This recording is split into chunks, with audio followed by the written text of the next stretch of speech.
Hi, I'm Alice, and welcome to Vivendi.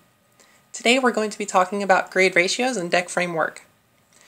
When outlining the skeleton of the deck, the best place to start is the ratio of your grades. Vanguard requires 16 trigger units, and most decks have a starting Vanguard, or a total of 17 grade zeros. This leaves 33 remaining places you can allocate to your strategies.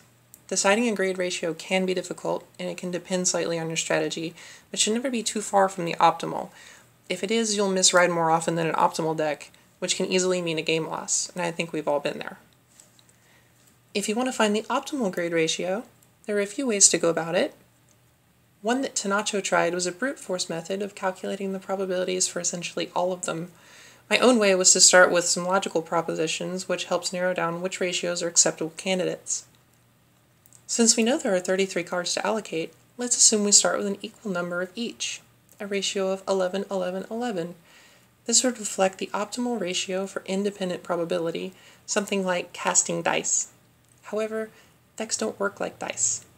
Each card you pull out changes the rest of the deck, meaning it's not independent, it's dependent. This means it definitely cannot be 11, 11, 11. At least one of those must be different. In fact, at least two of those must be different.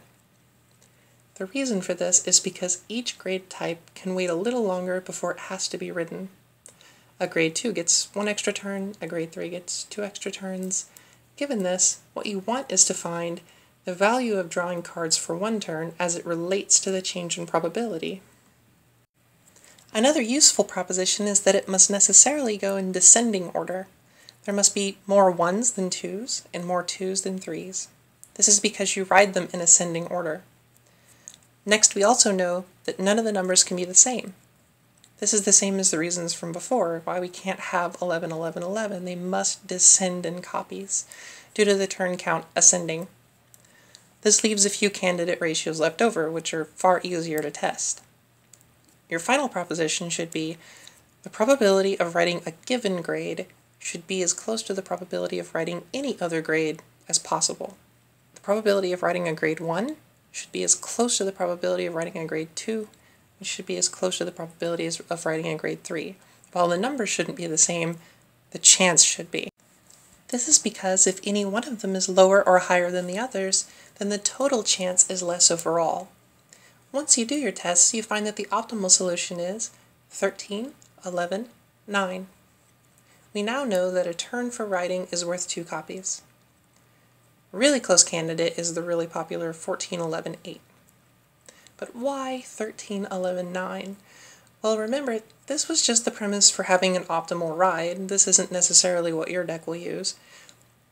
9 grade 3s is most common in decks that use grade 3 checkers like Goku or Reindeer, but not all decks. It's more common to use 14, 11, 8, and that's just fine. For this video, let's just assume 14, 11, 8 for simplicity. Now that we have our grade ratio, let's look at the framework of the deck by dividing the remaining places among the types of units present. We know that we start with 16 triggers. Most decks also include a starting Vanguard, and very few will use any extra grade zeros, so let's leave those out. Next, we know from the previous video that you want 4 perfect cards. Your main strategy, or gambit, usually centers around a single Vanguard that's grade 3. Since it's your main grade 3, you obviously want to run maximum of that unit, so reserve 4 spaces in your grade 3 lineup for it. We also know from the perfect card video that frequency tells us 4 copies of a card leads to getting the first card on turn 3, and the second copy by turn 7 on average. This means most games expect to see 2 copies of a card if you have 4. So there are some rules we should follow with outlining copies. If you really want to ride a unit, or if it's part of your main strategy, you should run 4. If everything that is part of your main strategy is already at 4, and you have room left over, any supporting strategy should also be at 4, but 3 and 2 are acceptable if it's all the room which is left. Remember that 3 copies of a card means you expect to see 1 to 2 on average at about turn 5. 2 copies or lower should be considered a technical choice, since 2 copies means seeing 0 or 1 per game, and much later. If you have room for only a 2 copy, which is common for grade 1s if everything else is at 4, then this is your optional card.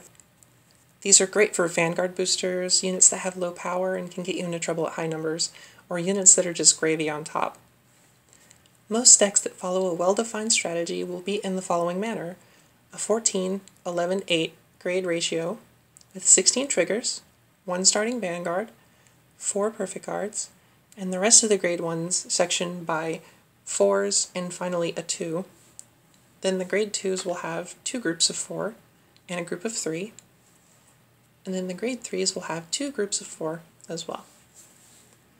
Remember that this is just for decks with clear strategies. Technical decks or decks with searchers often use more types of cards at less copies each. There are actually some alternative ratios. The way these work is that they change around units based on some increased probability of writing one or more of the grades. How they're changed is what matters. Most of the time, unless it's a deck that likes to drive check grade 3s, you add more grade 1s. The reason is so that you can have a high booster to attacker ratio and keep your options open. Though not every deck is the same in this regard. An example ratio would be for the special type of ride chain that I call rank 1, the Blau-Kluger type. The probability of writing any 8 grade 2s is the same as a normal deck with 11. This is because the grade 1 chain searches out the grade 2 chain, automatically making any of the grade 1s count as the grade 2s. This gives you 3 bonus spaces. You can use those spaces to either run riskier grade 2s, like Eisenkugel or Skullwitch Nevin, or to run extra grade 1s for another strategy like Dancing Wolf as a Vanguard booster. Another example would be Superior Rides. If your deck contains all of the pieces for Blazing Flare Dragon and Embodiment of Victory Aleph Superior Rides, then you have a lot of chances to get to grade 3, thus you can run less grade 3s. 2 less than optimal to be exact. So that opens up the possibility for something like 15-11-7, which is the common Japanese player ratio, or 14-12-7. Always keep in mind the defense you're imagining for this deck you're facing. For example, the natural opposition would be to expect 11,000 power Vanguards. Since you want each rearguard to force out 10k shields, you therefore want to structure your field to hit 16k. Each 5,000 amount of shield is called a stage for simplicity. 2 stages across the board should be your standard unless your deck strategy makes it go consistently higher. With this in mind, care should be paid to the power of the units going in the deck. If I want to build Zeal with Laurel, I know that I might have some problems because of Laurel being 4,000 power. Well, what makes 16k with that? 12,000 power. My best response is to include 12k attackers like Lady Justice. So if you have a set of Laurels, usually 3, you put in a set of 4 Lady Justice. There's no real rule for how many of a pair you should include, but to be safe, I don't like to include more than 4 total of 8,000 power attackers, since I can't include more than 4 of 8,000 boosters. Generally, since grade 3s are all 10k power and above, the rule is more lax about 6,000 and 7,000 power boosters. But if you want nice effects in the form of 9k grade 2s, then leave plenty of room for 7k boosters. In that case, do not overcrowd with 6ks. I like to assume that my second set of grade 3s covers the fact that my perfect guards are 6k. Therefore, for each set of 6ks I add, I like to add some 10k plus units somewhere. For the rare 5k booster, a single set of 11k grade 3s might be sufficient, but experience has taught me to include at least 2, maybe 4 of a grade 2 that can handle it as well. This should give you a good grasp of how to framework the deck, starting at grade ratio, then narrowing it down to copies per strategy, then narrowing it down further to power couples. It helps at this point to look over the deck for any mistakes. You may miss something important, like a logical impossibility. You wouldn't want to include Doreen the Thruster just because you have Emblem Master, for example, since Doreen can only gain power during the main phase and Emblem can only soul charge during the battle phase. And that leads to the most important part of deck building, testing. We want to think that our deck ideas are perfect, or that we can play any old game with a few wins or losses telling us everything we need to know about the deck. But that's wrong.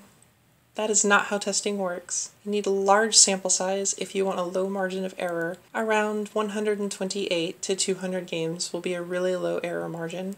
Essentially, you're deciding how wrong you want to be and how much testing is worth your time. And that's right, I said how wrong you want to be. Science is about being wrong. You assume you're wrong, you find out if it's wrong, and you fix the idea until it isn't. You try to disprove the hypothesis, in this case, your deck. Always assume that your deck idea is total crap until proven otherwise. You'll have to control for 3 key factors: the skill of the players, the strength of the decks, and the amount of influence that chance has. Since strength of your deck is what you're actually testing, you want to make sure you control for the other factors. It's easy to control for chance. Get a large sample size, do lots of tests. Don't settle after 20 or 50 tests. Do the full 100 so that you have a really low error margin. Skill is hard to control for. Even if you control for variations in skill by playing against yourself, you might not be good enough to get a pure enough result, especially if you're new. That's okay. Control for as much as you can and recognize your own skill level. When you play against yourself, you'll at least be taking out the variance. Make sure you record everything properly and honestly. Be willing to be wrong. Fix the parts of your deck that are causing problems. This is all hard work, but this is what it takes to build a good deck. Thanks for watching. Feel free to leave a rating or a comment below and subscribe to see more. See you next time.